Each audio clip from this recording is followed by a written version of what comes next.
Good evening. You are watching Teacher Talks Live with your host, Dr. Christopher Holmes. If you're on YouTube or Facebook or Periscope, share this live right now. We will be starting in 60 seconds. Stay tuned. Thanks for watching. I'll be right back.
Good evening, everyone. You are watching Teacher Talks. I am your host, Dr. Christopher Holmes, and I want to personally thank you for watching and supporting this channel. We are on every Thursday. I say we as if I have a co-host. I am on every Thursday night at 9 o'clock live. I am streaming currently through YouTube, Periscope, LinkedIn, and Facebook. So if you are one of those platforms, thank you for watching, but you have the opportunity to like, comment, as well as share. Remember, if you are in the comment section, you drive the conversation. We talk a little bit, we have questions, but it's really about information to help you have access and inform you about issues related to directly or indirectly in the field of education. I'm so excited you have taken the time out to join me to watch tonight's show, which is entitled Why Mentoring Matters. Why Mentoring Matters. So if you're in the chat, I am watching right now. I will always give you a kudos, a shout out, and recognize who you are and what you say. So take time to tell me good evening while you're watching and while you're listening and while you're being informed and hopefully slightly entertained. I'm not a comedian, but I do drop a couple of jokes every now and then. Those are free. So tonight's show, we're talking about mentoring. I'm so excited. Mentoring is something that I am passionate about, and the guest for this evening is also very passionate about the topic of mentoring. And we will get into why mentoring is important and how it ties into education and how does it impact education. We'll definitely get into that. So before we get into the conversation, what do I always say? It is 9 o'clock, which means it's after 5 o'clock, which means you need to take your cup and turn it up because I hope your kids have turned down. We're here to have a good time and laugh and learn. And so thank you again for watching. My guest for this evening is none other than a great brother, a great friend, a great man. His name is Mr. Randall Sherrell. I'm not wasting time tonight, people. We're going to jump right in. Tonight's guest is Mr. Randall Sherrell. Mr. Sherrell, thank you so much for joining me. I'm so excited to have you on. I appreciate the invite, sir. Appreciate the invite.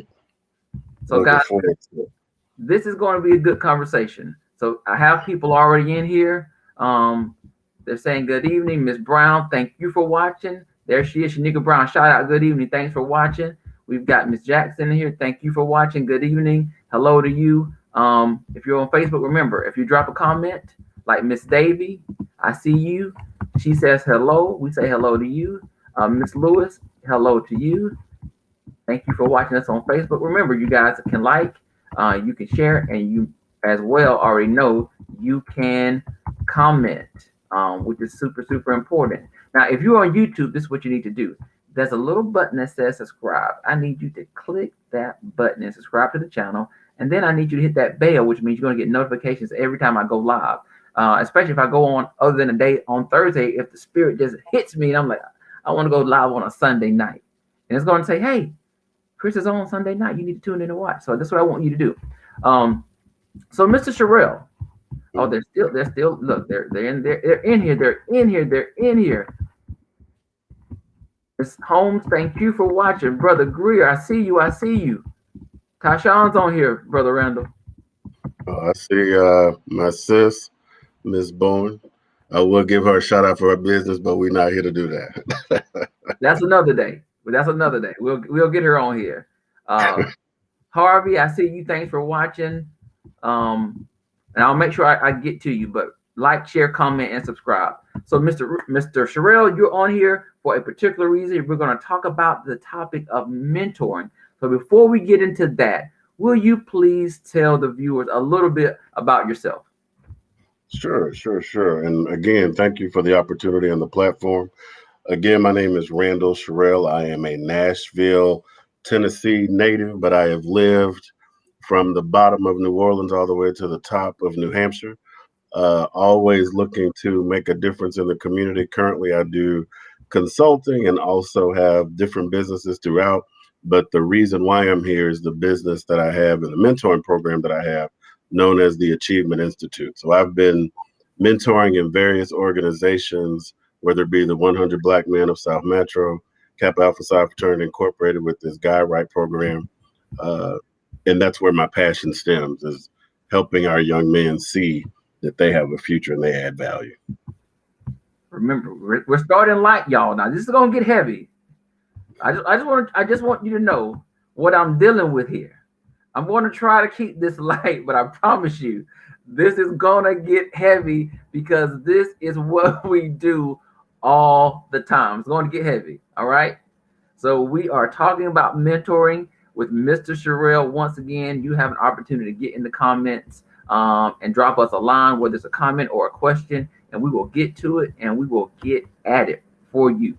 So first question, very simple in its nature, but I think it's going to be a very complex answer.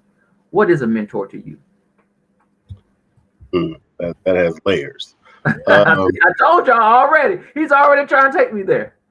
I think a mentor is someone, because I have them even at my age. I think you have to have different mentors depending on the capacity and the direction in which you're trying to go. Some that would give you the 100% truth, even when you don't want to hear it. And then some that can give you some professional assistance when you're trying to move up that ladder. But I think a mentor is someone who has to have passion and purpose behind delivering not only a message, but sharing the same values as the person that you're trying to bring along, or also be able to educate at the same time. So tell me the power between the relationship of a mentor and a mentee and how they are duly beneficial.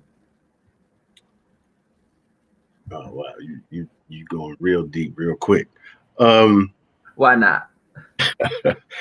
Well, I think it's simple. I think sometimes we look at mentors as surrogates, whether it's father, mother, whatever the case may be. I think sometimes you have to flip it and pivot and understand that a mentor's job is to have some of those crucial conversations and stand in the gap sometimes. If you're looking at kids at different ages, they have to be able to stand in the gap. If you're looking at adults, it's someone that can have those accountability measures and those checkpoints along the way. And I think if you don't have that alignment, it can be very difficult, but you also have to have buy-in, because there are some people that say, I'd love to mentor, but don't have the passion or sometimes the skill set to do it. Yeah. I think it was powerful what you said earlier, is that you said you have a mentor currently. And I think sometimes people feel like once I'm past teenage years, then the whole notion of needing a mentor to help guide me is no longer necessary. And I'm here to tell you that's a falsehood. You need a mentor at all ages and all seasons of your life, because we go through changes and we're constantly, hopefully, trying to grow, right? And so you can't do that if you don't have somebody who's already walked down that same road, sometimes ran down that road, that can help you encounter some pitfalls. So speak on that a little bit more. Well, honestly, I have about 5 mentors, and so they Okay. all serve a different capacity because they know where I am as an individual, as a professional, and then also knowing where I'm trying to catapult to and be able to provide resources. And so I think any individual has to look at it. If I'm a African American male or female and I see someone out there doing what I'm doing, how do I align with that person to get that education that I need? I think sometimes culturally, when we look at mentors, we don't think that we can benefit from, or we don't think that it's a necessity. But I have business mentors, I have spiritual mentors, anyone that can pour into me, because everyone is a vessel, but it also depends on how much you want to be poured into and if you want to do that. I think sometimes the challenge is how do I approach someone to be that mentor as an adult versus even as a child. We have programs or we have groups, but not everybody in that group is equipped to mentor some of the kids that you may come across, or even some of the adults. Now, here's the question, because you said something powerful, because you said the word vessel, and you said that that you can be poured into. But I think the other side of this, for especially for young men that are watching this, or for anybody that's being menteed, you can be poured into, but a vessel can serve two purposes. It also can be poured out of, which means you have to contribute to the relationship in order for it to work. You've got to give and you've got to receive. It's not always me, what I need from you because I'm the mentee. Because like you said, we're all growing. And so when you're serving in a mentor capacity, you can still learn from a mentee, because they've been somewhere where you've been, but you may not have gotten it right when you were there, right? And so they could be speaking to the 18-year-old in you that feels like a failure, or the 13-year-old you that whose father wasn't there, and you never have any closure on that. So you could be fulfilling that gap as well, and not even knowing that you even needed that part of your life healed. So let's talk about mentors in the Black community. Now, I am an advocate for all students, despite race, color, or gender, but specifically for what you do. Why is mentorship so important for our young men of color? I believe in that we all have a period in times in our life where we see that there's something we want to obtain. The one thing that I have constantly tried to battle over the past 2 years through TAI, as we come on celebrating our 2 years in existence, is that definition of at risk. And we are the only community that consumes that title and run with it.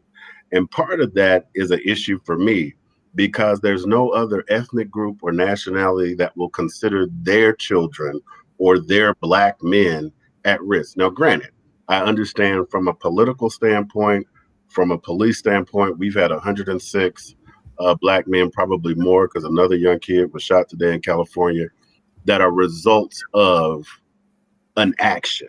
But that doesn't necessarily define the at risk. But government provides money for those programs. And so the one thing that I've noticed over the years in mentoring for the number of years that I have is we have a tendency to focus on kids that we think don't have resources or may not be well equipped, but then we also see that there's a segment of young men that perform well, that are stellar, but also feel the need to dumb themselves down to fit into the mass stream.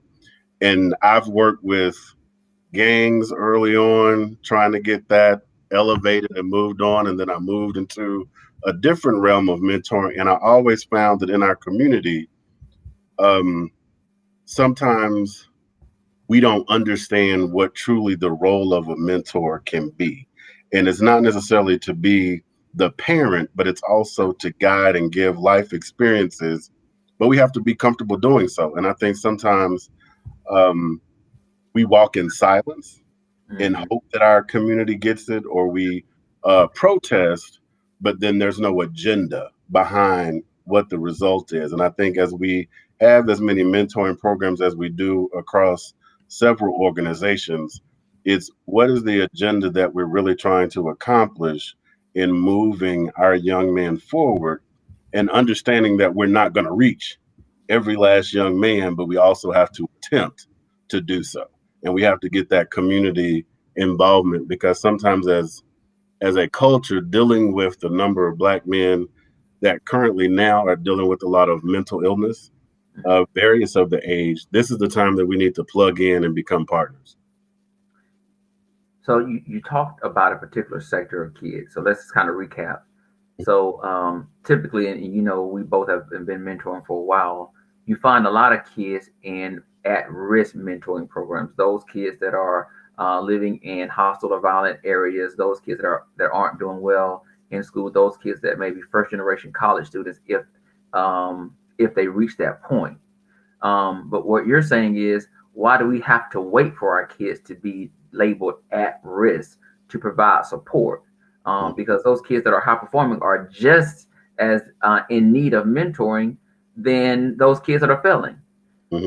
Everybody may not understand that because they're saying these kids are doing well, they're making great grades in school, they may come from a family that's doing well, parents are educated. Why do they need a mentor over a kid who is living in poverty with one parent, no parent, maybe in foster care, around drugs and violence and crime their whole life? Why would we minimize their need to give it to somebody that may not need it as much? What would Um, you say to well, I think there's a need in any community, that? Hmm. regardless. I think sometimes we have a tendency because I've mentored in T1 schools and I found out that there are some very talented young kids in there that get shuffled through a man made system and never made aware of that they have a skill set to catapult. I think part of where our focus has a tendency to be is we always think that the student that performs well have the resources because someone is focusing on them. But I know from working with kids from all over, if they don't hit a top tier level within that school, most schools won't focus on them. If they're not the star athlete, or technically they can be the star athlete, and the school will only utilize them for the time period that they have them, and then they kind of move on. It's getting them out of the principle of understanding that mentoring is just not an activity, it's more of an involvement. And I do believe for you to be effective, you have to have that skill set of knowing what's required, or it's Hmm. not healthy. And so I think part of it is it's easier to say, let's focus on this community because, like I said, there are government dollars tied behind that. But how often do you hear of the government sponsoring programs for kids who are doing well? Hmm. And so I think that's where the glitch is. They always say we want to go in and serve our underserved communities, but how do you define that and how do you get that money globally across when people can benefit from it? Because just because they're in a good school system does not mean that that young man or young woman gets that exposure that they need to take them to the next level that they're trying to go to. So I want to hit on a couple of things you said and have you respond to it. So when the government pins dollars to students that aren't doing well, how or what message does that send as it relates to value for those kids that are doing well, but they aren't getting rewarded in a sense? Well, it continues to perpetuate because there are foundations now that will give money to what they call undeserved or at risk programs. Most of those I don't qualify for it because I don't consider my kids at risk. Yes, Hmm. they are Black males, but they are also Black males striving to change not only their narrative, but their paradigm. So, in doing that, what I have found difficult or challenging, even for my program, is even getting people to fund it based on the fact that they think because I have young men attending Morehouse or Drexel or University of Florida or FAMU or University of Alabama, that these young men have money, but it costs money to get that education. And it also costs money to provide resources. And so sometimes it is easier to get that government tax write off for a program that you would consider for the underserved versus the ones that still need that academic push and that exposure. I mean, we're in a time where um, field trips are not the thing of the future and they won't be. We're in a place of virtual learning where you got to figure out how to get your students or your mentees exposed to different types of programs. And so I think we don't look at when we're casting our vote, how are we casting our vote for the person who's going to take care of every child, not just the one that they designate as the ones that are at risk. So you also spoke of your program specifically has a desire to change the narrative of young men in this country. Mhm. How would you qualify what that narrative is right now? And this is in the midst of, as we sit here and watch this, Mr. George Floyd trial, which is something I can't even watch in its entirety. I may get little snippets throughout the day because I just can't take it. But what would you say that narrative is right now for young African American men? Well, I've posed that question to a lot, and I think a good example, I have quite a few examples, but one example I always pull from is a young man by the name of Tashawn Greer, who even currently, in the face of adversity of doing virtual learning, still can make the choice to pivot to succeed. So even as a sophomore with a 3.8 GPA, just proving that he can get his real estate license at 19, there's still means of pushing them ahead, but we don't rally behind those. We pay attention to athletes and other things. And so I think part of changing that narrative is taking kids like a Tyshawn, or even I have some high school students like Sean Shy, who's in the Cub Scout, becoming a Boy Scout, who will probably get an Eagle Scout, and cheering them on. I think part of where we have a tendency to lose our focus is we don't celebrate many successes. We wait for the big one. And I think TAI, in changing the paradigm and in changing the narrative, is looking at all of these young men and what they're capable of and bringing that village back, which includes moms and dads, and help celebrate and push everybody to a level of success so that they understand that everyone has that moment and everybody's one moment away from making a bad decision. But I also think our young men are moments away from greatness because they choose to be great, even amongst what's going on now. And I've paid attention. We have to learn that media will always play the ends against the means. And so I think part of what we have to do is what I always call listen to what's not being said, but then also continue to change this narrative of how we see each other. Over the past couple of months, we've been doing this scientific project around Black men and why we don't communicate. And so how do we start changing that is by this program, putting men in what I call a pressure cooker and having conversations and bringing them in and giving them that exposure to get them excited about their education, because the educational system is one, but we've heard through a lot of speakers that we've had come through TAI, we can't always depend on the school to give us that nourishment that we're looking for. We have to seek out where those things are so that we can pull them in and educate our kids. The school system can't do it by itself. I can't do it by myself. So we have to align the parents, the mentoring programs, and provide resources to get that. And I think what's heavy, even with the current case, is that a lot of teenagers and a lot of kids, African American kids, are seeing things visually that we didn't see. And Yeah. so it's being able to have those real-time conversations about that Black experience, which is why we've asked, in this particular instance, when we asked the lawyer a couple of weeks ago, what are some of those training points we need to know so if we get pulled over, we do know how to respond. I think it's how we're choosing to provide the information and being able to be that village of resources to the team in which we have. Yeah, I totally agree with you. And so I want everybody, every young man that's watching this, every mother that's on here that's watching this for her son, not to get caught up in the hype about who your son is and what he will be. You just heard it from the man right here. What he says is your son's narrative doesn't have to be attached to this foundational belief of America of who your son will be. His narrative is a narrative that he chooses to create for himself as a black man, not because he is a black man. You know, he is the writer and the finisher of his own, not just chapter, but his whole story, his book.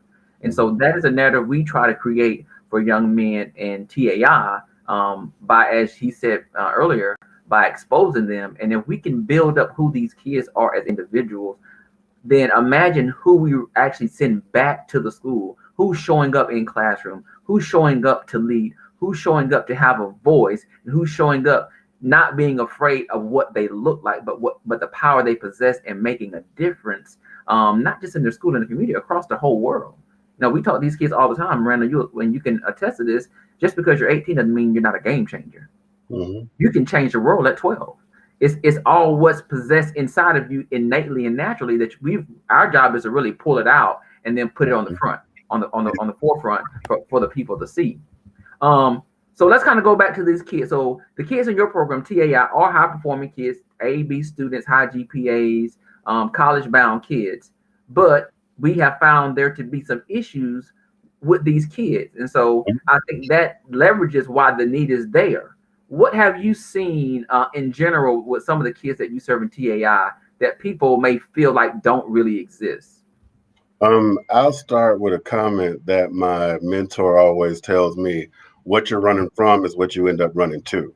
And so what I have found with some of these young men, if they've been at I'll use the word European high school, and then they choose to go to a HBCU, it's that paradigm shift of, oh my gosh, this is a different experience. And then being able to surround them, nurture them, and give them what they need to understand what that Black experience is, but then also supporting them in providing that information. Because what I see is we can go from smothering them in high school and middle school to giving them this unrelinquished freedom that they're not accustomed to.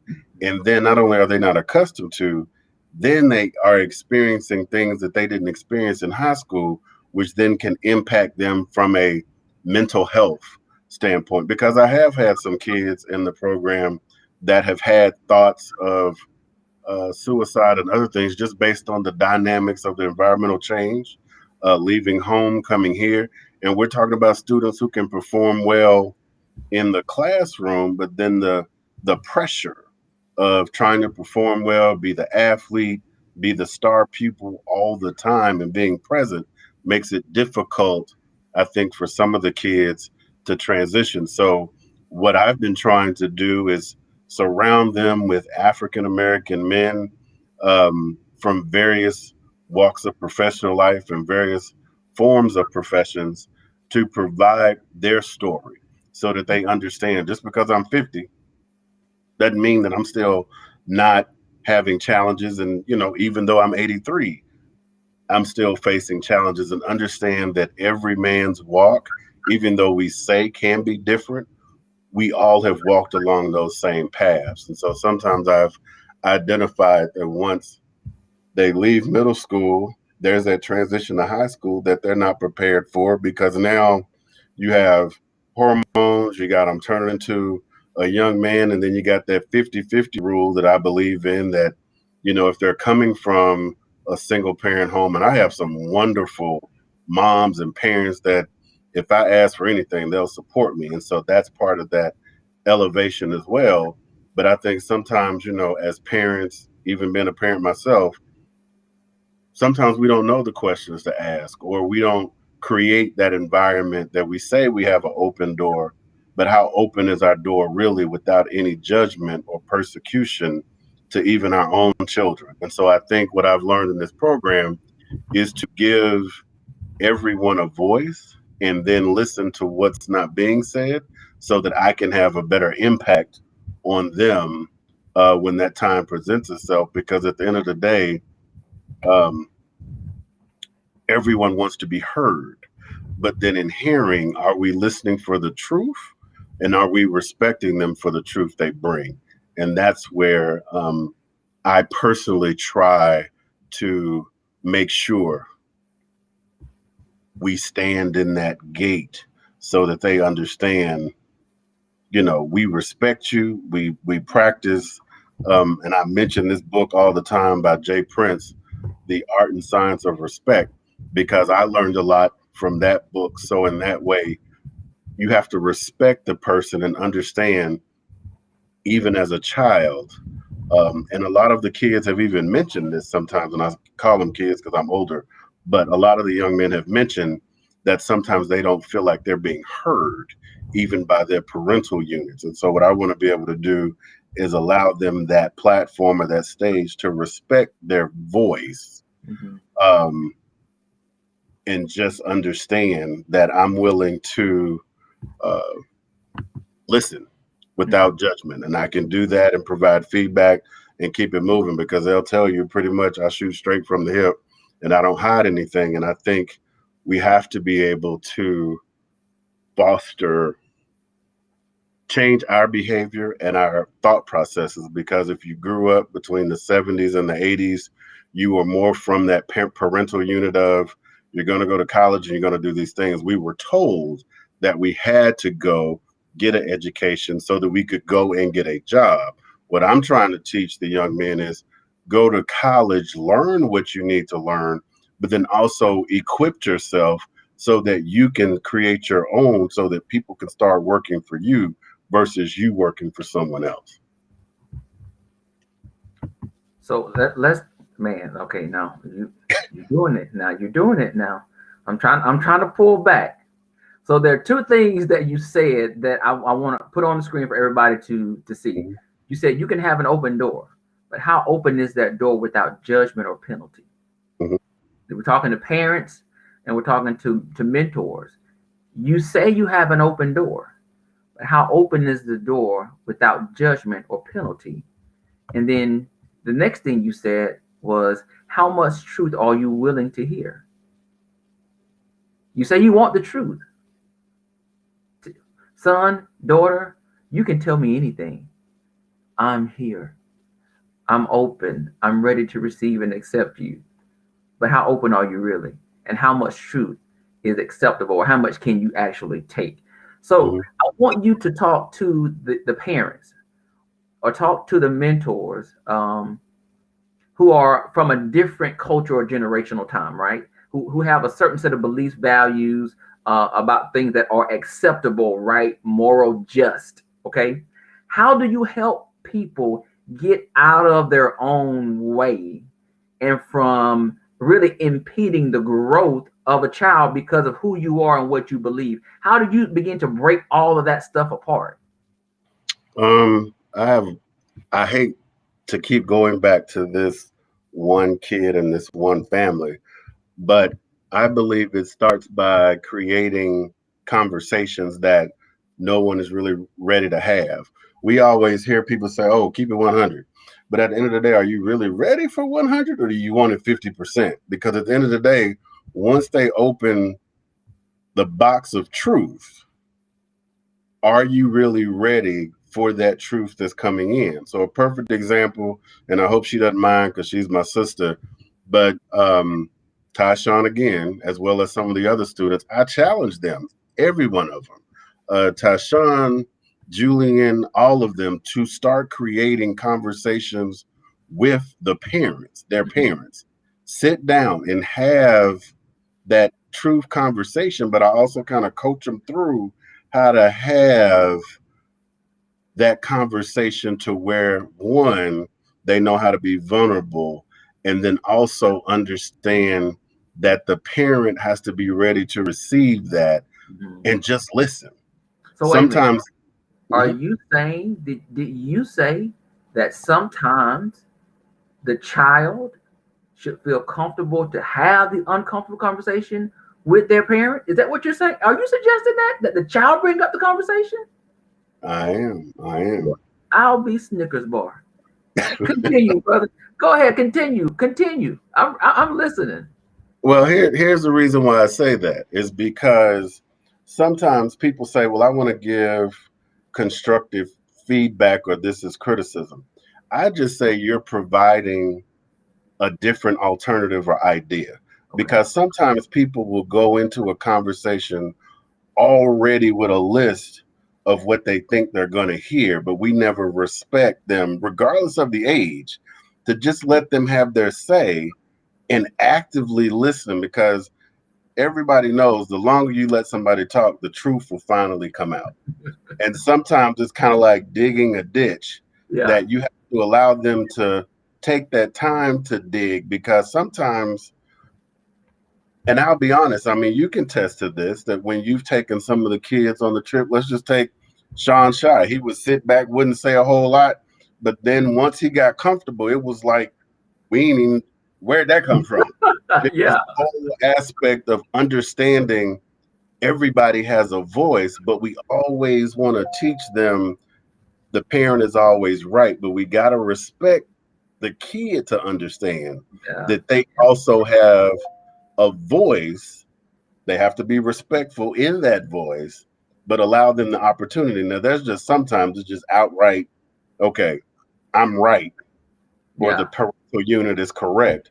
But at the same time, I think if you can create the healthy dialogue, it allows for that true open door, not the crack door, Yeah. but truly allowing the door to be open.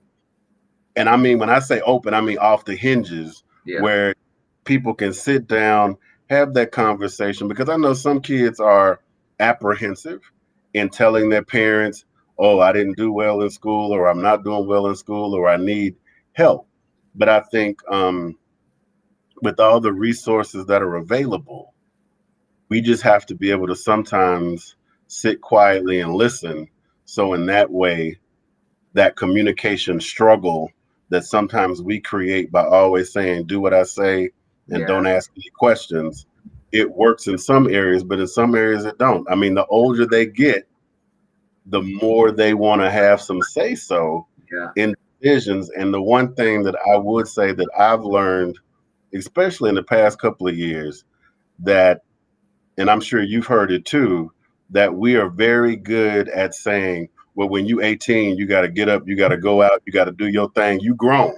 But technically they're not. But the question is, as mentors and families and grandparents and whomever, have we prepared them at 18 to go out and do their own?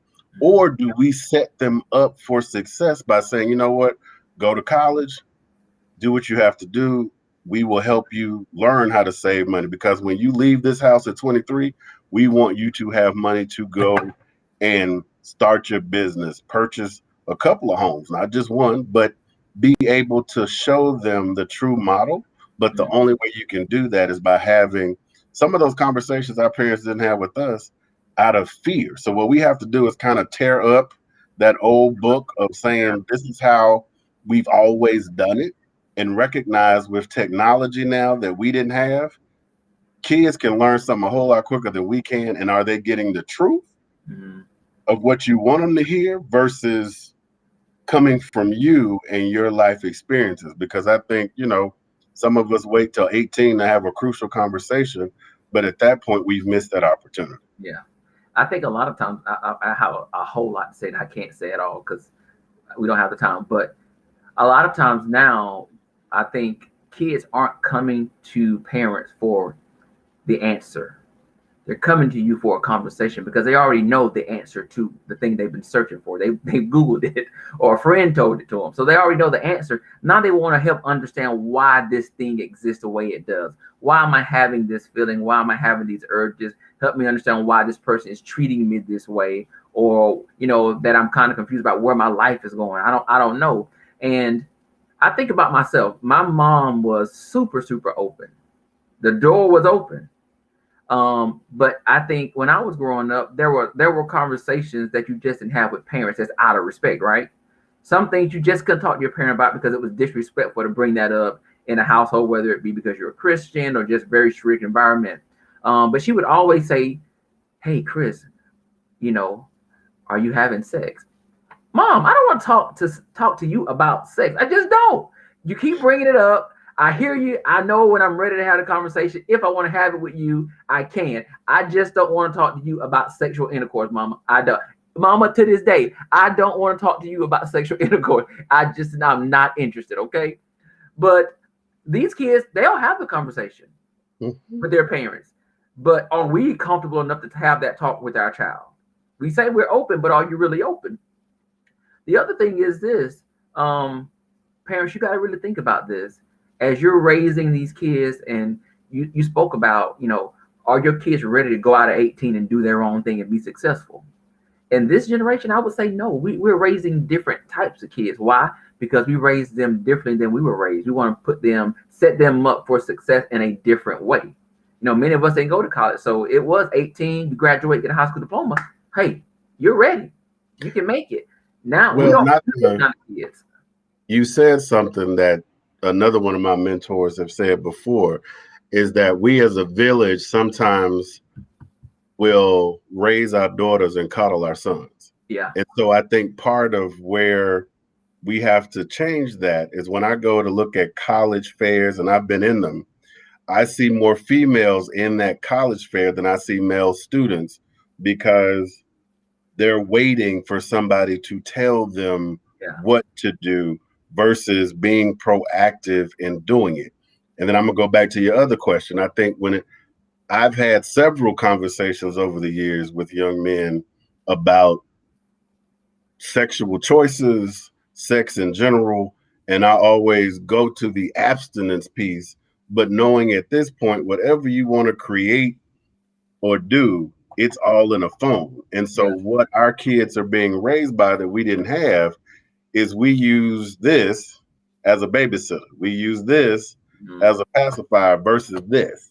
And so what TAI is trying to do by bringing the parents in, having that effective communication and being able to listen, because sometimes kids will drop seeds that they want us to pick up, but because we're not listening to the mic drop, if you will, we're missing the big component. And so I think we need to go back to having those times where there is no electronic devices at the end of the day at the dinner table, and we can sit down and have a conversation.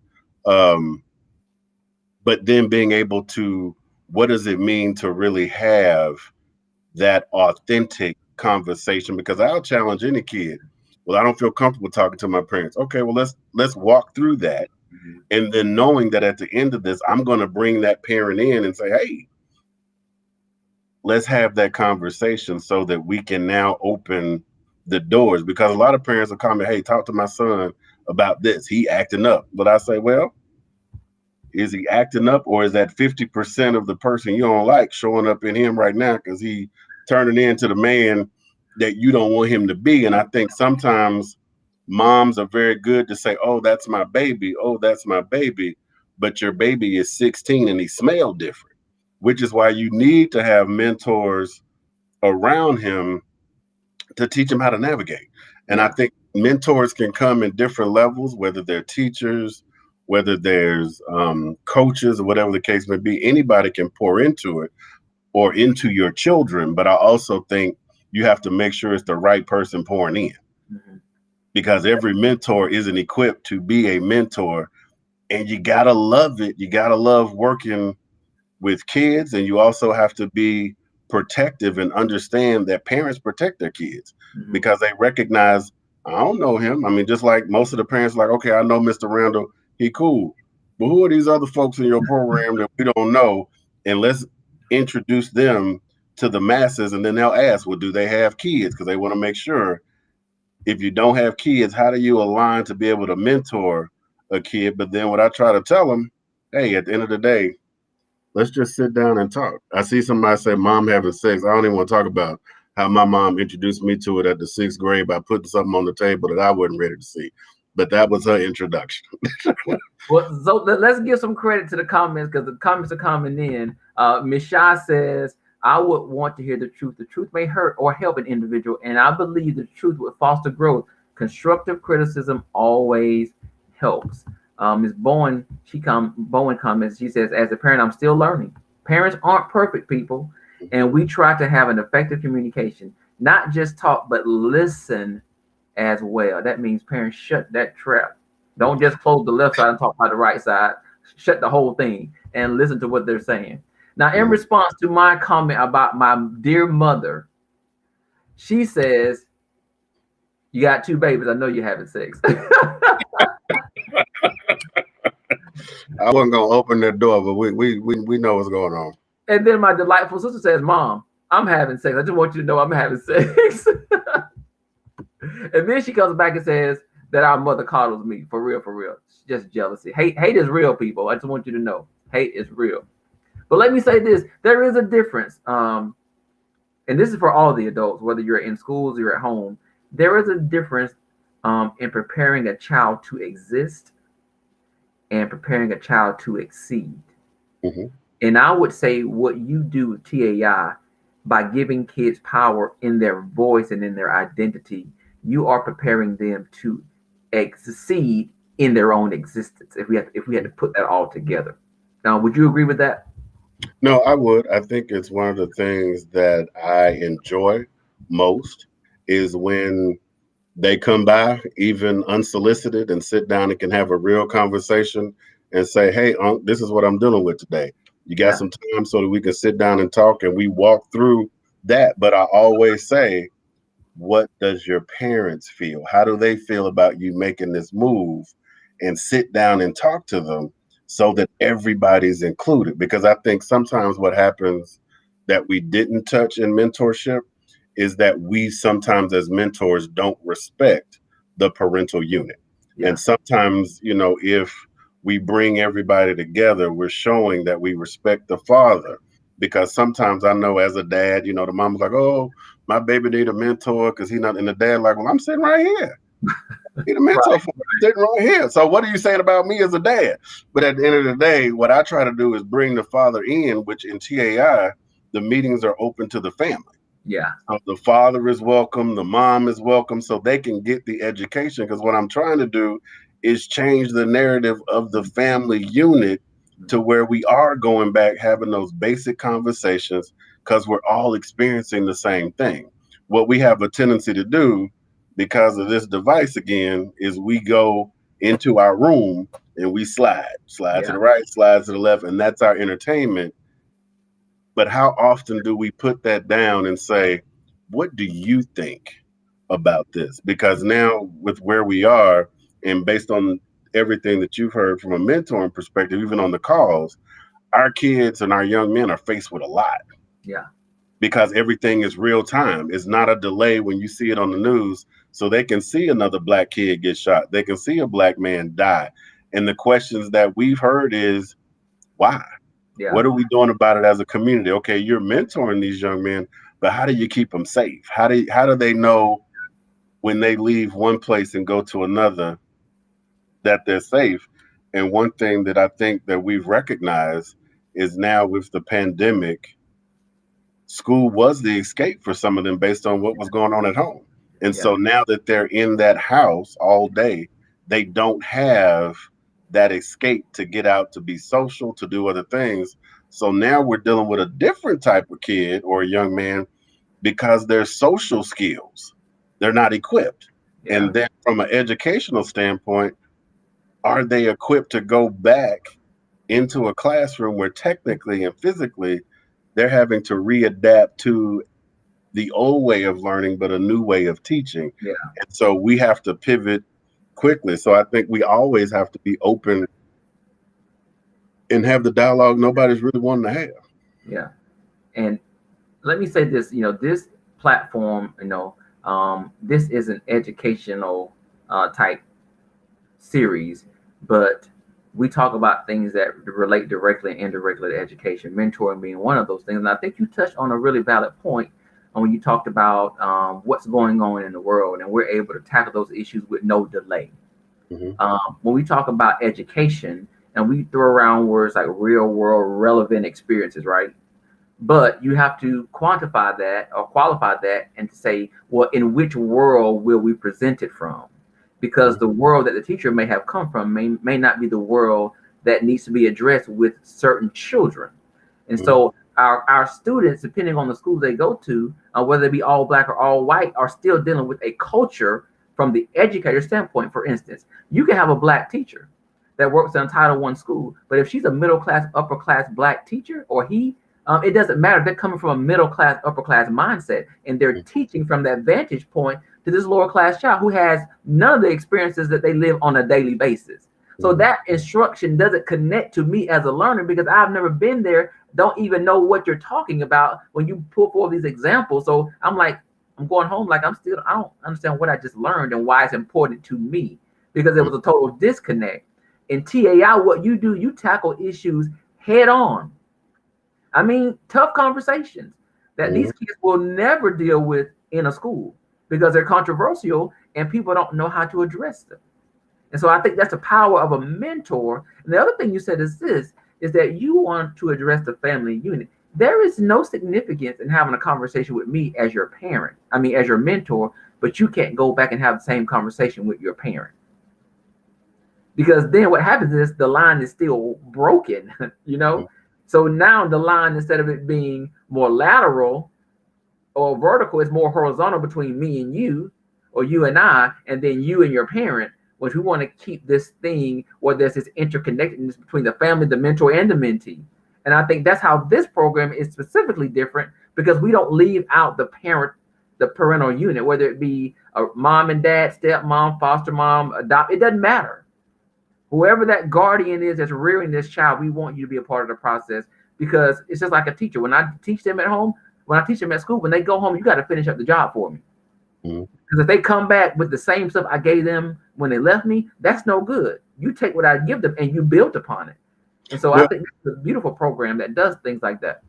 Well, no, I appreciate that. But I also think one of the main things that I try not to do is use the blanket approach that we do to everything, that this will cover all. And we have to recognize that every young man and every family has a different set of needs, and some may be greater than the others. Some may be just trying to figure out, what am I doing in this thing called life, regardless of the age.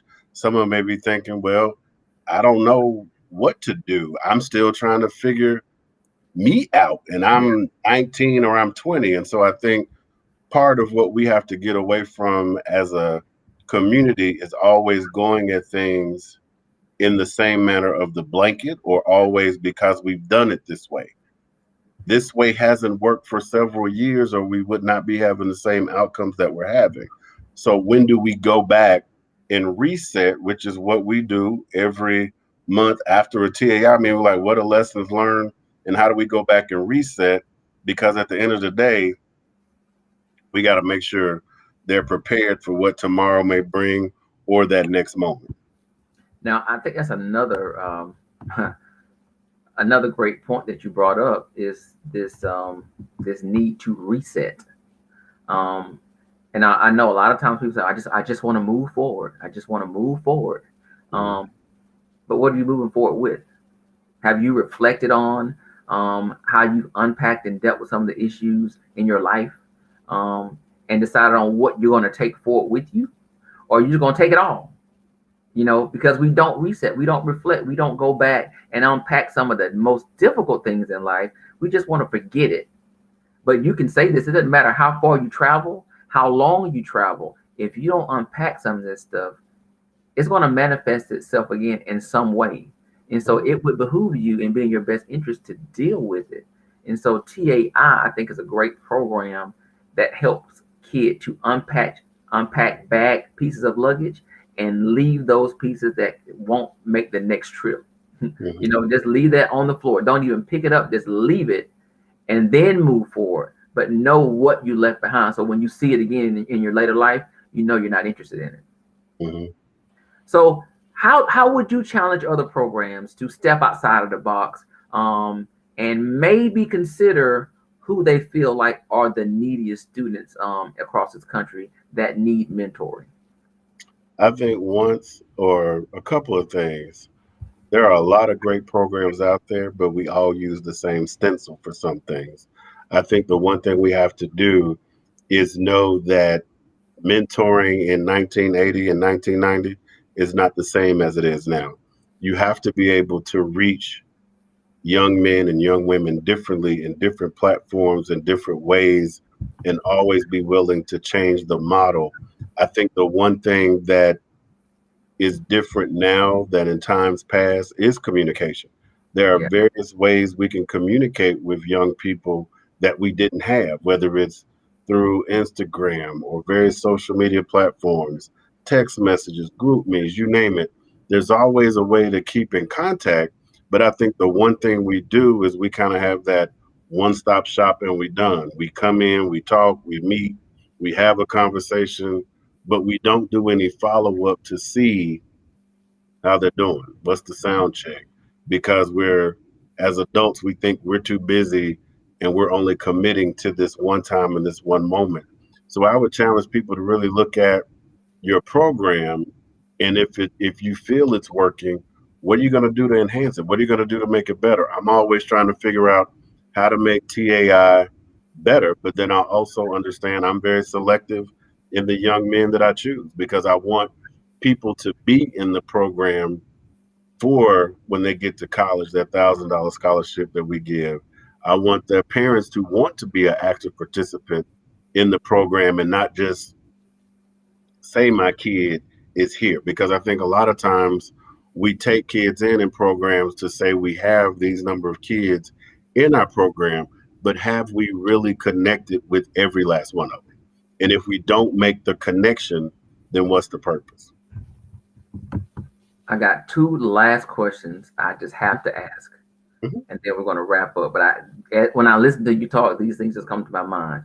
mhm. Talk about the power. We always talk about in mentoring that we were trying to elevate kids, but talk about the power of just meeting a kid where he or she is. Ooh, got a couple of kids. I hate using my young men as examples, but there's a lot of them that are still at that age of 15 from the coddling, but also could be at that age 8 from the hurt.